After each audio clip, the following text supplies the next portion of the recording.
Hello friends, இன்றைக்கி பார்த்துக்கிட்டிங்கன்னா எனக்கு கொஞ்சம் ஸ்பெஷலான டே. என்னென்னு பார்த்துக்கிட்டிங்கன்னா என்னோடய பர்த்டே தான், வேறு எதுவும் கிடையாது.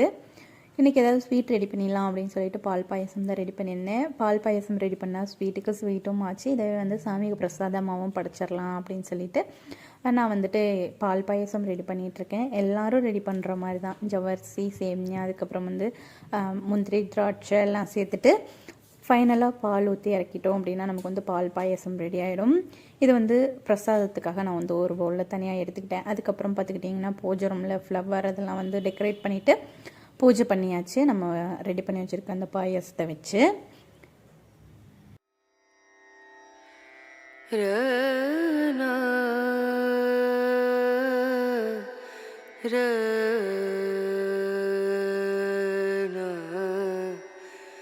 வீட்டில் பூஜையெல்லாம் முடிச்சதுக்கப்புறம் பக்கத்தில் இருக்க கோயிலுக்கு போய் அர்ச்சனை பண்ணிட்டு வந்துடலான்னு ரெடி ஆகிட்டு இருந்தேன்.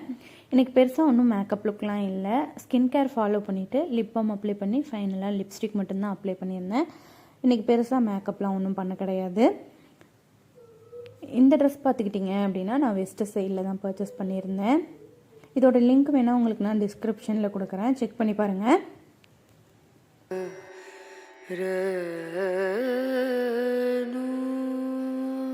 ஃபைனலி நம்மளோட அவுட்லுக் பார்த்திங்கன்னா இப்படி தான் இருக்குது.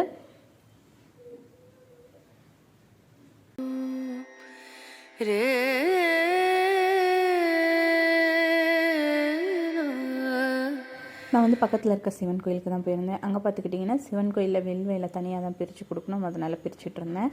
அந்த முள்ளோடு கொடுக்கக்கூடாது, அதனால் தனியாக பிரித்து கொடுத்தாச்சு. அதுக்கப்புறம் பார்த்துக்கிட்டிங்கன்னா சிவன் கோயிலில் சிறப்பாக தரிசனத்தை முடிச்சுட்டு வீட்டுக்கு வந்தாச்சு.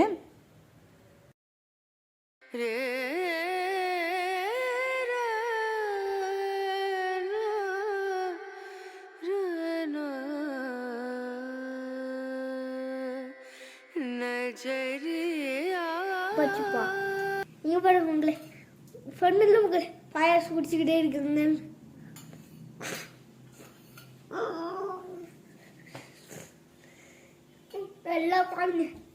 கோயிலிருந்து வந்துட்டு ட்ரெஸ் சேஞ்ச் பண்ணிவிட்டு சிக்கன் பிரியாணி இன்றைக்கி சிம்பிளாக ரெடி பண்ணிடலாம் அப்படின்னு சொல்லிட்டு போய் சிக்கன் பிரியாணி எடுத்துகிட்டு வந்திருந்தேன்.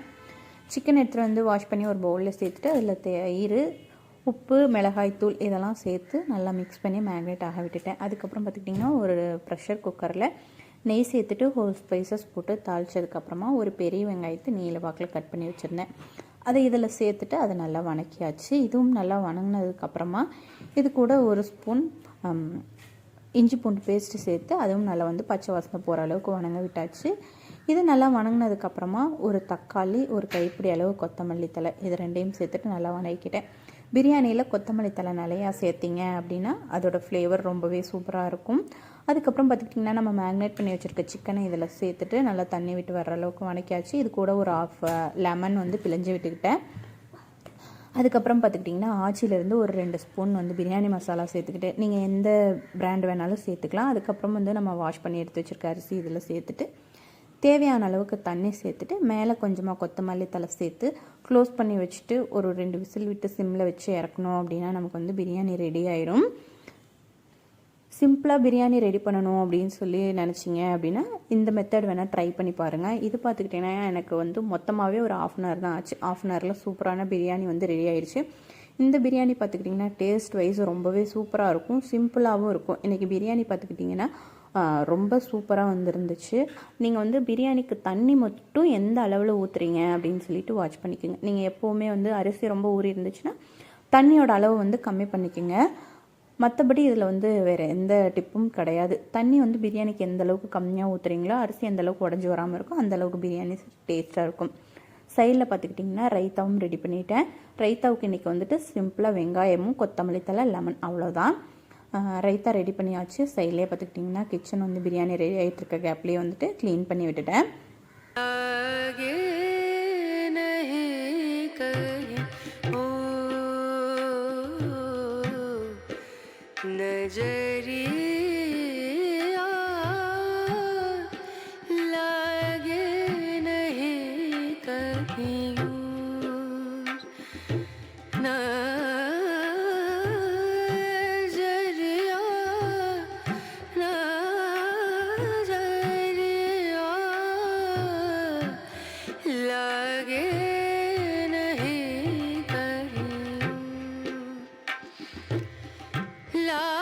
2 விசில் வந்ததுக்கப்புறமா குக்கரை ஓப்பன் பண்ணோன்னு பார்த்துக்கிட்டிங்கன்னா நல்லா சூப்பரான ஸ்மெல்லோட நம்மளோட பிரியாணி ரெடியாகி வந்துருந்துச்சு. இன்றைக்கி பிரியாணி ரைஸும் பார்த்துக்கிட்டிங்கன்னா ஒன்றோட ஒன்று ஒட்டாமல் அவ்வளோ சூப்பராக ரெடியாகி வந்துருந்துச்சு. இதோட டேஸ்ட்டு சொல்லணும் அப்படின்னா அல்டிமேட்டாக இருந்துச்சு. இந்த பிரியாணி மசாலா வந்துட்டு பாக்கெட்டில் வாங்கி போடாமல் வீட்டிலே ரெடி பண்ணி சேர்த்திங்கன்னா இன்னும் அல்டிமேட்டாக இருக்கும். வர்ற வீடியோஸில் உங்களுக்கு வந்துட்டு நான் என்னோடய பிரியாணி மசாலா ரெசிபி ஷேர் பண்ணுறேன், வேணால் ட்ரை பண்ணி பாருங்கள். இதோட இன்றைக்கி வந்துட்டு பார்த்துக்கிட்டிங்கன்னா சிம்பிளாக ரைத்தா வச்சு நம்மளோட லஞ்ச் வந்து கம்ப்ளீட் பண்ணியாச்சு. லஞ்ச் எல்லாம் கம்ப்ளீட் ஆனதுக்கப்புறமா கொஞ்சம் டயர்டாக இருந்துச்சு, அதனால தூங்கி எழுந்திரிச்சிட்டு ஈவினிங் ப்ரௌனி ரெடி பண்ணிடலாம் அப்படின்னு சொல்லிட்டு ரெடி பண்ணியிருந்தேன். ஃபஸ்ட்டு பார்த்துக்கிட்டிங்கன்னா அவனை ப்ரீஹீட் பண்ணியாச்சு. அதுக்கப்புறம் பார்த்துக்கிட்டிங்கன்னா ப்ரௌனி செய்யறதுக்கான எல்லா இன்க்ரீடியன்ஸுமே வந்துட்டு நான் ஒரு இடத்துல ப்ளேஸ் பண்ணிட்டேன். எல்லா இன்க்ரீடியன்ஸுமே வந்துட்டு இங்கே தான் இருக்குது. அதுக்கப்புறம் பார்த்துக்கிட்டிங்கன்னா தேவையான டூல்ஸையும் நான் எடுத்து வச்சிட்டேன். பவுலு, அதுக்கப்புறம் வந்து பிளெண்டர். இங்கே பார்த்துக்கிட்டிங்கன்னா பேக்கிங் ட்ரேயில் பேட்ச் ஒன் பேப்பர்ஸ் போட்டு எடுத்து வச்சுருக்கேன். அதுக்கப்புறம் பார்த்துக்கிட்டிங்கன்னா இங்கே நம்மளோட மெயின் மெசரிங் கப்ஸ் வந்து இந்த மாதிரி ஒரு ட்ரேயில் வச்சு ஆர்கனைஸ் பண்ணி வச்சுருக்கேன். இதையும் நான் எடுத்து வச்சுக்கிட்டேன், வேணுங்கிறத எடுத்து யூஸ் பண்ணிக்கலாம் அப்படின்ட்டு. நெக்ஸ்ட்டு ப்ரௌனிக்காக பேட்டர் ரெடி பண்ணிடலாம். அதுக்காக ஒரு பவுலில் 100 கிராம் வெண்ணெயை வந்து நல்லா உருக்கி சேர்த்துக்கிட்டேன். இது வந்து ரூம் டெம்பரேச்சரில் தான் இருக்கணும். அதுக்கப்புறமா 1/2 cup brown sugar, 1/2 cup normal sugar, 1 teaspoon vanilla essence, 1 teaspoon salt, இதெல்லாம் சேர்த்துட்டு ஒரு 2 நிமிஷம் நல்லா மிக்ஸ் பண்ணிக்கிட்டேன்.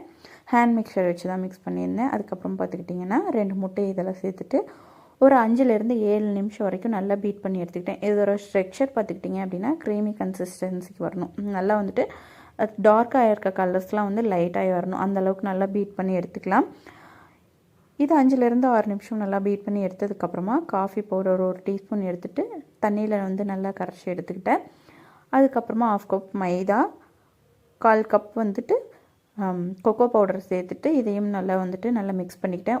ஒரு நிமிஷம் வரைக்கும் நல்லா மிக்ஸ் பண்ணி எடுத்துக்கலாம். ரொம்ப வந்து பீட் பண்ணிடக்கூடாது.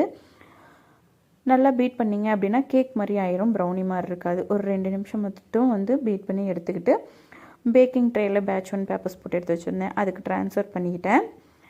அவனை பார்த்துக்கிட்டிங்க அப்படின்னா ப்ரீ ஹீட் பண்ண அவனில் வந்துட்டு இதை வச்சு ஒரு 1/2 அன் ஹவர் பேக் பண்ணி எடுத்தோம் அப்படின்னா நமக்கு வந்துட்டு ப்ரௌனி ரெடி ஆயிரும். இதுக்கு மேலே வந்துட்டு நீங்கள் சாக்லேட்ஸ் போட்டுக்கலாம், இல்லை வந்துட்டு டார்க் சாக்லேட் கட் பண்ணி சேர்த்துக்கலாம், இல்லை கிரேட் பண்ணி சேர்த்துக்கலாம், சாக்லேட் சிப்ஸ் சேர்த்துக்கலாம். நான் இன்றைக்கி வந்துட்டு ட்ரை ஃப்ரூட்ஸ் சேர்க்கலாம் அப்படின்னு சொல்லிட்டு கட் பண்ணிகிட்ருக்கேன். ட்ரை ஃப்ரூட்ஸ் கட் பண்ணி சேர்த்தோம் அப்படின்னா வந்துட்டு நல்லாயிருக்கும். டேஸ்ட்டு பார்க்கும்போது நல்லா வந்து பேக்காகி வரும்போது ட்ரை ஃப்ரூட்ஸும் நல்லா ரோஸ்டடாக அது க்ரன்ச்சியாக இருக்கும். அந்த டேஸ்ட் எனக்கு ரொம்பவே பிடிக்கும். அதனால் இன்றைக்கி வந்துட்டு ட்ரை ஃப்ரூட்ஸ் கட் பண்ணி சேர்த்துக்கிட்டேன்.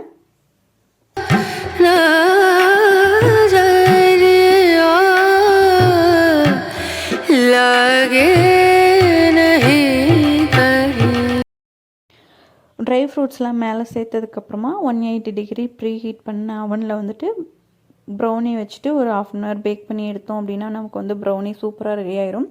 ப்ரௌனி மட்டும் பார்த்துக்கிட்டிங்கன்னா ஓவர் பேக் பண்ணக்கூடாது. ரொம்ப பேக் பண்ணிங்க அப்படின்னா ப்ரௌனி வந்து கேக் ஸ்ட்ரக்சரில் வந்துடும். ஸோ அதனால ப்ரௌனியும் மட்டும் வந்து அளவாக பேக் பண்ணணும். இது வந்து அவனில் வச்சதுக்கப்புறமா பார்த்துக்கிட்டிங்கன்னா கிச்சன் கொஞ்சம் மெத்தியாக இருந்துச்சு. அதெல்லாம் க்ளீன் பண்ணிவிட்டு பாத்திரம் கொஞ்சம் கழுவ வேண்டியிருந்தது.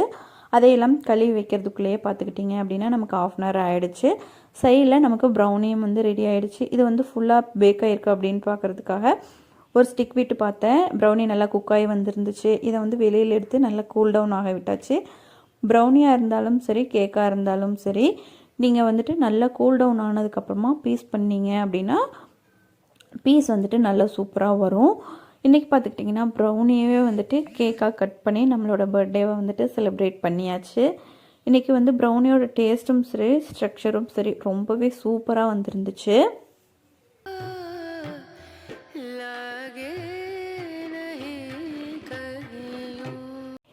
இன்றைக்கி இந்த ப்ரௌனியோட டேஸ்ட்டும் சரி, ஸ்ட்ரக்சரும் சரி சூப்பராக வந்துருந்துச்சு. நீங்கள் வீட்டிலேயே ப்ரௌனி ரெடி பண்ணுறதுனால மைதா மாவுக்கு பதிலாக கோதுமை மாவு இல்லை ராகி மாவு சேர்த்து பண்ணிங்கன்னாலும் சூப்பராக இருக்கும் ப்ரௌனி. ஃபைனலாக பேலன்ஸ் இருக்க ப்ரௌனியை பார்த்துக்கிட்டிங்கன்னா இன்னொரு கண்டெய்னரில், ஏர்டைட் கண்டெய்னரில் போட்டுட்டு வெளியில் வந்துட்டு ஒரு 3 நாள் வச்சுருக்கலாம். ஃப்ரிட்ஜுக்குள்ளே 1 வீக் வரைக்கும் வச்சு ரீஹீட் பண்ணி நீங்கள் வந்துட்டு சர்வ் பண்ணிங்கன்னா சூப்பராக இருக்கும் ப்ரௌனி. வேணால் நீங்களும் வீட்டில் ட்ரை பண்ணி பார்த்துக்கிட்டு எப்படி இருந்துச்சு அப்படின்னு சொல்லிட்டு எனக்கு மறக்காம கமெண்ட்ஸில் சொல்லுங்கள். நெக்ஸ்ட் வந்துட்டு உங்களை ஒரு நல்ல வீடியோவோட பார்க்குறேன். அது வரைக்கும் பாய்.